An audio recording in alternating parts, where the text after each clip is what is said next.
Magandang hapon po sa inyong lahat mga listeners. Ito po muli si Papa Deso at bumabati po sa inyong lahat mga kababayan. Lumipat po kasi tayo ng panibagong oras dahil sa may mga nag-request na sana meron din tayo sa hapon ng mga ganito programa. So, magandang hapon po.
Hello guys, muli si Papa Des at si Papa Summer.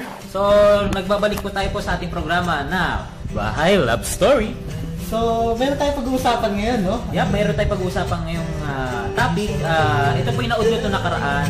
Ito po yung word na fishing. Oo, fishing. So, ito pong word na ito is talabak na sa lahat. Oo, ng,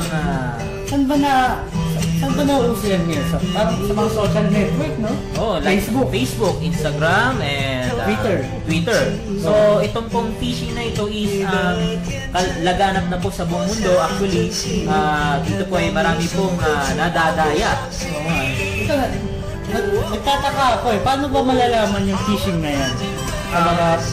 Mukha nito, post. Mukha nito. Gusto ko ng maliit na teddy bear. Yung kasing height ko.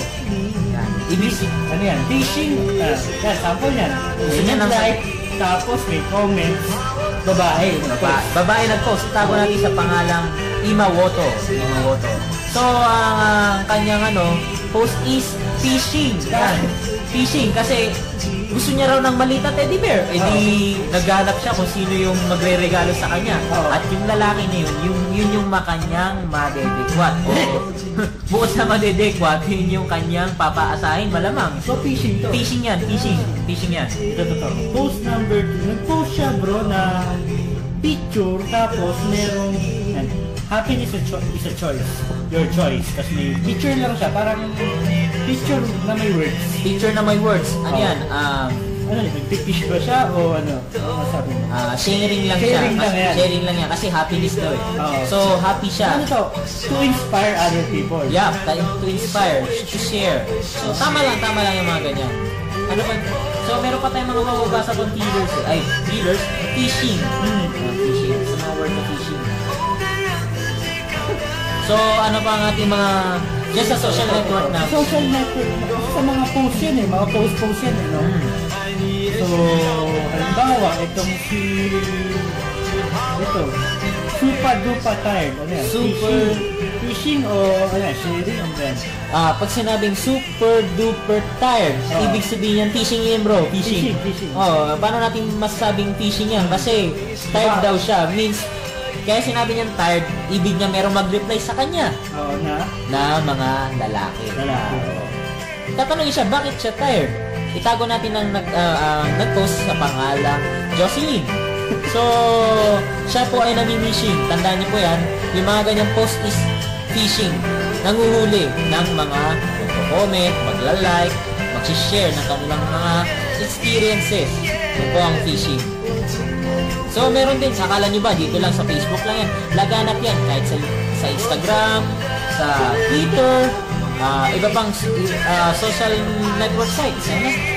Ayan, laganap po yan mga kababayan. So, kailangan natin na malaman pa kung ano po pa yung mga fishing. Kasi itong word na fishing is marami pong nadadaya. Mga kabataan, mga minsan katandaan, pati mga may asawa, yan, mga napipishing din yan eh. So, ano pa yung mga... Yun sa ngayon, concentrate muna tayo sa mga post, no? Post. Paano natin malaman kung fishing o wala lang? Ito.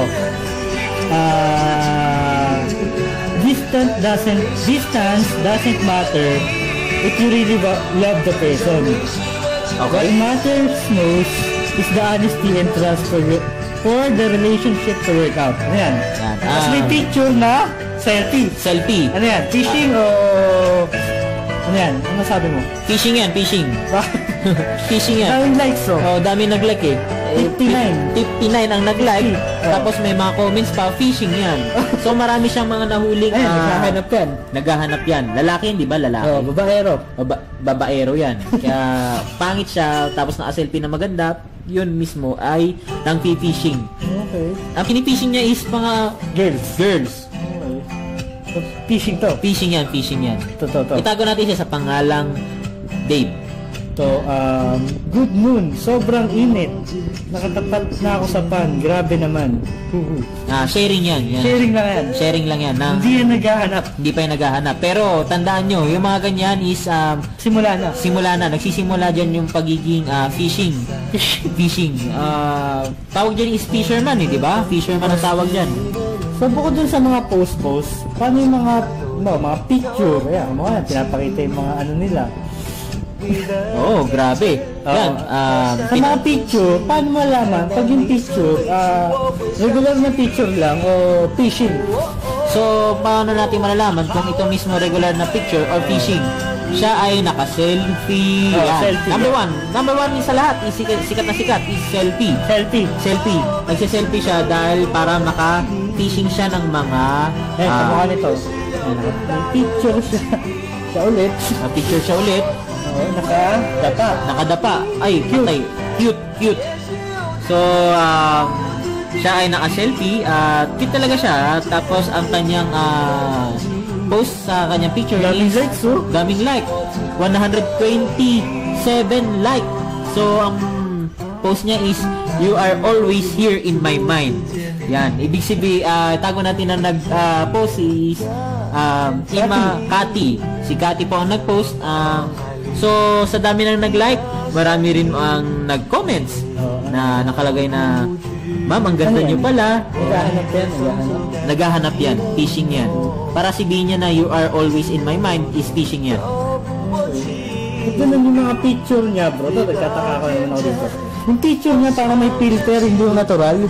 Kasi yung mga natural yung picture eh. Ibig sabihin kaya kinakrap nila ng ganyan kasi merong parang pangit na part niya na makikita. Hindi yung picture, parang may ilaw, may light effects. Okay. Pandaraya? Ano yan? Pandaraya. So, ano yan? Gawang sa personal, ano yan? Ano sabi mo? Hipon yan, hipon. Hipon niya Papa Summer is kaya ganyan. Kaya ganyan na may crop yung image niya. Hipon yan. Hipon. May tinatago siya. Yan.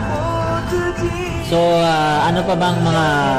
Paano natin malalaman na kung mismo ang kanilang mga pinopost sa Facebook, Instagram at Twitter is fishing. Lalaki naman bro. Subukan natin yung lalaki So, ito. Meron dito. Ito. Itago natin siya sa pangalang Sam. So, meron siyang post na naka-UNTV cap siya. And, Guwapo. So, meron din mga nag-like sa kanyang post. At 4 hours ago pa niya lang pinost. Ang ibig sabihin po niyan is fishing. Fishing yan, kahit walang Bakit po? Paano natin masabing fishing? Dahil may nag-like. Bukod sa nag-like, may nag-comment. So, ang nakalagay is laging stolen. Sabi ng nag-comment sa kanya. So, ito mismo ay masasabi nating fishing. Sino may Samuel ata pangalan? Samuel? Pero tatago natin siya sa pangalang Sam. Okay. So, yan yung isa sa mga fishing yan. Fishing. Naghahanap yan. Naghahanap. Babaero yan. Malamang. Okay. Pero, paano pa yung mga signs? Diba, kamukha niyan. Nakatalikod na ganyan.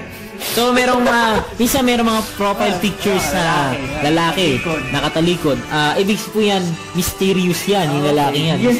Hindi yan fishing kasi masasabi nating fishing yan pag nakaharap eh. Okay, so ano yan?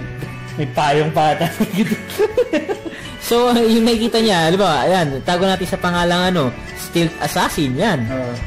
Yan po ay, hindi naman po siya fishing dahil ang nag-like lang is 6. 6 lang naman ang nag-like. Siya rin na lang, bro, may iba tayo. Ano masabi mo dun sa mga nila-like yung sarili mo? Sila lang, ang kaibigan lang nila ang kanilang sarili. yun ang masasabi natin dyan kasi nilalike lang din nila ang kanilang mga sariling post. Sobrang gusto nila yung sarili nila. Yep, mahal na mahal nila ang kanilang sarili. So, ang tawag po dyan hindi fishing. Love, tawag po na sa ibang termino ng English. Parang kanta yun, greatest love of all daw yun. Tama kaya yun? Love yourself. Tama, love yourself. Namatay na yun. Sino yun? Si Whitney Houston. Pag sinabing si Whitney Houston, Michael Jackson po yun. No, nagtaka ako. Yung iba, ang ginagamit na picture, imbis na yung picture nila, artista yan, fishing yan o ano ba yan? So, ang masasabi natin dyan is, hindi naman fishing din dahil pero sabi niya, like Stars on Earth, 2007 na movie ng Avengers ba to o ano? Pero nakalagay yung bida ng sa palabas, tago natin sa pangalang Basa. Basa. Ano yan? Fishing o ano ba? Ba't niya ginawa yan? Sa tingin ko sharing yan Sharing. Bakit sharing? Kasi na-inspire siguro sa isang palabas ng movie na yan. So, sinishare niya sa buong mundo yung kanyang hinahangaan na personahe. So, hangang-hanga sa dyan. Idol niyan. Okay. So, ano po ang ibig sabihin natin? Bakit natin pinag-usapan po yung word na fishing? Ano nga ba talaga yung... Ba kasi nagtataka, ano daw yung fishing na yun? Yung fishing yun yung... Halimbawa, parang... namimingwit sa ibang... namimingwit ng likes, ng comments, at ang pinakamasamang pamimingwit ng tao. Namimingwit siya ng tao. Diyan ngayon papasok yung word na taksilan. Infidelity. Yup. Doon niya pumapasok ngayon. Apiran, pre. Apidan. So, mas magkikita, bro. Magmi-meet, no? Magkikita. Saan? Malamang sa... Una, mga resto. Yup, resto. Sinihan. Ang dulo is hotel. So, mga kababayan, sa ating topic na yan, sa ating pinag-uusapan ngayon, totoo po yan, nakikita po. Biktima ka na ba ng ganyan? Nagawa mo na ba dati yan? Hindi, wala pa naman nangyayari sa akin ganyan na sa totoo talaga, wala pa talaga. So, bakit natin ito napapag-usapan? Ito po italabak po kahit sa mga palabas tulad ng Legal Wife. Uso ngayon yan no? Mga Legal Wife, marami. Temptation of Wife. The Mistress. So, yan po ay talabak po. Ibig sabihin, kahit yung director mismo nakaka-relate yan sa mga palabas na yan. Susunod, pag-usapan natin yung mga mistress na yan. Mistress paano na yan. malalaman kung yung isang tao mismo is nagtataksil sa kanya. So, bukod pa dyan, hanapin pa natin po yung ibang mga post na fishing.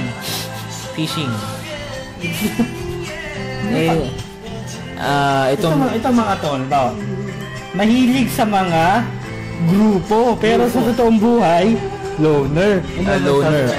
Ang ibig sabihin po niyan is di mo siya nag-fishing pero masasabi natin may fishing ng konti. Bakit? Kasi nagpo-post siya ng mga bagay na kung saan nandoon siya. Hindi totoo. Pero, bro, teka lang. Ano masasabi mo dyan? Ito. Meron pa tayo isa. Update lang tayo sa ating post. 1 minute ago, sabi niya is, hindi ka nag-iisa hanggat may duling. Yan, ibig sabihin po niyan is... Naghahanap ba yan? May tsura. Oh, may tsura talaga. Ang ibig sabihin niyan is fishing. Fishing. Bakit to? Tingnan natin ang like is 13. 13 na kagad. 1 minute. Oh, yun 1 minute pa lang. 1 minute pa lang. Like mo na rin. Like ko na rin. Yan. So, na-fish ka na. Na-fish na ako. Yung sample lang, fishing. Okay. Yan. Finifish na pag yung... kinomentan mo, mas fishing. Mas fishing. Mas na-fish ka. Oo. Okay. Yan yung fishing. Kasi tingnan nyo itago natin sa pangalang pangalan nito is Charmaine. Iba, Cecil. Charmaine. Ay, naka-close parenthesis pa lang niya yung totoong pangalan. Cecil ang pangalan. Pero so kapag nagsisimula yung fishing talaga, sisimula yan sa pagpo-post. Yup. Magda-like ka. Mga sunod-sunod na like. Da-like mo lahat hanggang sa mag-message na kayo. PM. Yan yung sinasabing word na... Nag-fish na yung tao na. Hindi na likes. Ang fish na? Tao. Yun yung isa pang hidden agenda ng fishing, mga kababayan. Sa ating mga listeners, open po ang ating line sa 0930-363-7716 at 0932-187-8667. So, pwede po kayo mag-message po sa ating topic. Hanggang ngayon po, open pa naman po ang ating line. May nag-text agad, bro. May nag-text ka agad. Ano pong sabi? Yung girlfriend ko po, mahilig mag-post ng mga selfie na maganda siya. Just taken a bath, mga ganun. Ano pong masasabi niyo doon? Bukod sa sharing, fishing na rin yung bro. So, ano yun ba?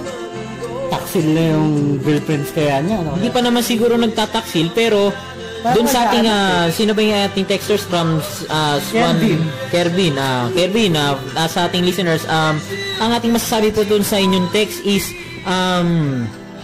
siya po ay nagsishare lang. Huwag mo pagkakamalian, ang girlfriend mo is nagfi-fishing. Pero bantayan mo rin, baka nagfi-fishing na rin yan, ha? Okay? Okay. So, ano pa bang open po ang ating line at naka-open po tayo bukas po para po sa ating mga listeners. Yung nga pong ito. At ito po muli si Papa Deso at nandito pa si Papa Summer para paglingkuran kayo, mga kababayan. So, doon po sa ating topic na fishing. Ako po kasi, may nag-text na naman. May nag-text. Tago po natin sa pangalang Rico yan. Rico yan. Si Rico, basahin natin yung text niya. Okay. Mahilig po ako mag-post ng kung ano-ano. Pero hindi naman ako nag-fishing ng like. Gusto ko lang pong express ng sarili ko. Paano po ba ako makapag-post na hindi ako ma-judge na fishing? Yun. So, paano na natin malalaman na hindi tayo ma-judge ng iba na fishing or fisherman, kasi bukod sa judgmental. Judgmental tulad natin, hindi naman tayo judgmental pero nag-judge tayo ngayon. So napakadaling bakit kasi 4 minutes pa lang pinopost ang isang picture, meron na kagad siyang 28 likes. So, dami na kagad. 4 minutes, 5 minutes pa lang yan. Meron na siyang 29 kailangan makilala natin ito siya si Cecil check up natin. Check up natin. Picture. Siya ay naka-selfie. Naka-Instagram po tayo, guys, mga kababayan. Yan po. Hey, bro. Ito. Mahal. Ito. May napansin ako ngayon, just now, bro. Tingnan mo, dito, sa picture niyang to. Okay. Yan, yung kanina, yan. Maganda. Pero, dun sa iba, okay lang. Ibig sabihin, fishing yan, bro. Fishing. Oo. Paano natin masasabing fishing? Kasi yung normal niya, yung normal niya, yan. Ito, mga normal niya. Normal, ibig sabihin, hindi ganun. Tama lang yung ganda niya Pero yung latest... Maganda sa personal yan. Malamang. Maganda sa personal. Kahit naman na yan? Hindi pa. Pero So guys, sa mga listeners, kasi ito... So, paano na-fishing ka niyan? Kasi tingnan mo guys, tingnan nyo nag-post lang siya ng picture niya na 2 photo na nakalagay and nakalagay summer, Papa Summer, ikaw yata binabanggit dito eh. So, tapos nakalagay pang heart. Tapos, pango siya. Hindi siya, pero cute siya, konti ha. Ewan ko lang natin sa personal, pero ang nakikita natin is, birin mo, meron siyang 400 likes. 400 ba? 400. Diba 400 likes? Oo, magla-like din ako. 400 plus na. So, meron pang mga comments. So, 6 out of 70 comments. Dami. Grabe, yun lang ang pinost niya. Tapos, ang nakalagay is, ganda, salamat nga pala sa pag-add. Ganda na idol Sabi ng kanyang mga nag-comments. Yan ba yung the best example ng fishing o sadyang maganda lang talaga siya? So, yan yung... Yan ang debate. Kung fishing o sadyang maganda lang o... Wala, hindi na sinasadya. Marami lang talaga nagla-like. Yun mismo yung sample ng fishing. Kasi paano natin masabing fishing? Kasi, tingnan mo naman, hindi naman ganun kagandahan talaga yung, yung babae, no? Parang pero kinuha sa post no? Kinuha sa post. Dinaan sa filter. Nag-filter sa cellphone. Parang ganito. Paano natin masasabi yan? Ini-filter niya yung mga photos niya. Okay. Mukha nito. Alam ba, magmukha kang, ito, di masarap. Okay. Di masarap yan. Edit. Filter. Apply. Gaganda. Ayun. So guys, malalaman natin na ang isang post is fishing. Filter ba? Mukhang filter kasi yung isa yung tingnan mo guys, ito nawala yung isa yung tigyawat, yung isa meron. So ang tawag niya is fishing. Filtering. Filter yan. Ito to guys. So ito galing daw siya ng SM Pampanga. So nag-selfie daw siya sa banyo. Instant filter yan. Bro, ba't nag-filter? Oo nga, ito, via Instagram, siya ay nag-post ng here at SM Pampanga from yesterday. So, ang nag-like sa kanya is, dati nga bro, pero nung una ko itong naging friend, 1,000 like yan. Nabawasan pa yan, nabawasan yan. Sure sa person, di naman gandahan eh. Pero bata pa siya, edit lang siya ng 18. Maganda rin yan. Malamang maganda talaga dahil meron siyang post dito na filter. Nabiktima nga. Nabitingin niya ako eh. So maganda rin siya. So maganda rin, Diba kasi dinadaya ng iba sa filter eh. Dapat hindi nila dapat kung ano filter. Dapat kung ano ang totoo, yun talaga ang totoo, ilabas natin ang katotohanan. So dapat tulad niya kasi marami mahihikayat niyan. Marami naniligaw na diyan. Malamang marami, pati may asawa, malamang liligawan yan. Maganda yung mga post diba? Ano ba nakilala? Hindi ko nga alam kung paano nakilala ito Pero dati ko naman din to nakaka-chat pero wala. Itago natin siya sa pangalan Cecil. Cecil ang pangalan niya. Pero ito pa guys. Ito. Ang tago natin siya sa pangalang Eugene. So, meron siyang post na malaki tiyan. Tapos, pang Robin Padilla na. Tited yung pantalon. Bawal. Tited ang pantalon. Tapos, naka-shade siya. So, meron siyang 8 likes. 8 likes. Dagdagan ko. Gagawin natin siyang 9 likes. So, meron na siyang... So, anong gusto niyang palabasin dyan? Namimingwit ba yan o... Malamang. Okay. Ikaw ang himig na laging inaawit. Ikaw ang musika na pumapawi, dusang sinasapit. Pinapangarap na makamit. Ikaw ang aking pag-ibig. Wala ba? Gumagawa siya ng tula. Pero parang talata. Parang sinulat. Parang kinopya ata. Parang Tagalog lang tama. Ang tawag dyan is pinilter din. Filter. So, meron tayong panibagong word po sa fishing is filter. So, mga kababayan, dito po isa ating topic, ongoing topic natin. Open po ang ating line. Kayo po ay mag-text po sa ating 09 sa Smart sa 0930-363-7716 at sa ating na 0932-187-8667. Open po ang ating line at tayo po ay nag-aantay po. May nag-text kagad. Okay? Ito si Roy pangalan. Roy ang pangalan. Okay? Ano kanyang comment or Puro lalaki mo na. Babaeng tumawag sa atin. Oo, mukhang nasasaktan yung mga babae ngayon. Kasi sila ata yung hilig mag-fishing Oo, malamang. Sila ang mahilig mag-phishing. Post ng post. So, kumaga, i-rate natin sa 100%, nasa 85% lahat ang naming Mga phishing. lalaki, hindi may Facebook. Oo, hindi mahilig mag-Facebook yan. Mayan. Balik natin dito sa tanong ng Roy. Tanong ni Roy? Ang tanong ko po, meron po ako nakilala sa Facebook. Okay. Maganda po siya. Okay. Nag-chat kami. Okay. Naging close kami sa chat. Okay. Kaso, nung nag-meet kami, iba yung itsura niya sa personal. Medyo hindi siya parang Kagandahan talaga. Yan. Anong gagawin ko? Parang ayoko na. So, dyan sa text ni Roy from Bulacan, ang ating masasabi is so kung maayon na siya doon sa may kipag-meet siya, di ba? Oh, so Nag-meet na sila. Nag-meet na sila. Oh. Hindi niya gusto. Hindi niya gusto. Ibig sabihin na-phishing siya, bro, na-phishing. siya. So na-filter So, bukod yun sa yung mga no? Yun yung hindi maganda sa Facebook na yun. oh, dapat di tayo nagtitiwala. Dapat di tayo basta-basta nagtitiwala. Dapat sa personal talaga nagkakilala. Yup, Hindi ang dapat. Facebook na Hindi yan. lang sa So, Facebook. marami talagang lesson dyan sa phishing na yan. Oo. So So, sa susunod siguro, marami pang kulang dito sa topic na to. Meron Yup. pang mga, kamukha niyan, yung mga nagkakakilala lang sa Facebook. Kaso wala na tayong oras. Wala na tayong oras, guys. Tayo po ay magpansamantalang magtatapos po sa ating programa. At maya-maya out na po tayo. Pero salamat po sa ating mga listeners and saka sa ating mga texters. Okay, pansamantalang mapapaalam po muli si Papa Summer.